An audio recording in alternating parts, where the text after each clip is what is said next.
c'est des subventions sur le sport de haut niveau, donc on continuera à maintenir les subventions aux équipes qui se maintiennent dans les divisions actuelles, le basket, le handball, certaines équipes de foot.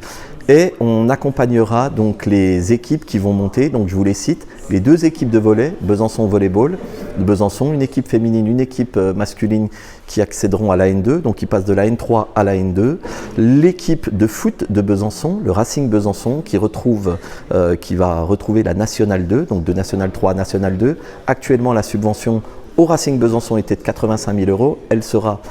On proposera demain au conseil municipal de passer de 85 000 € à 200 000 €. On proposera aussi d'accompagner le Palante, l'équipe des filles de Palante, le PBHB, qui va accéder à la D2. Et donc on proposera de passer de 70 000 à 100 000 € pour l'équipe de Palante. Et puis le rugby qui retrouve la Fédérale 3. C'est des subventions qui sont attribuées au club et pas seulement à une équipe.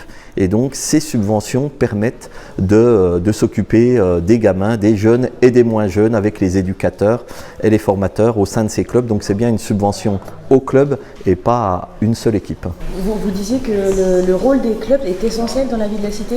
Oui, alors évidemment il y a l'aspect sportif et ça on le tient en compte.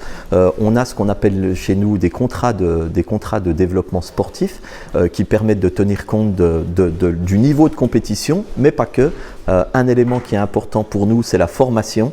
C'est un élément essentiel et on voit bien que les clubs qu'on a ici à Besançon sont très attachés et ont comme ADN la formation. On forme beaucoup de sportifs. Et puis un autre élément, c'est la participation de ces clubs à la vie de la cité, parce qu'on estime que le sport c'est du lien social, et le lien social on doit aussi le démontrer concrètement. Et par exemple, beaucoup de ces clubs participent à des manifestations de la ville ou d'autres partenaires comme le Raid Andifort ou des manifestations en lien avec nos écoles maternelles et nos écoles primaires, avec des éducateurs sportifs.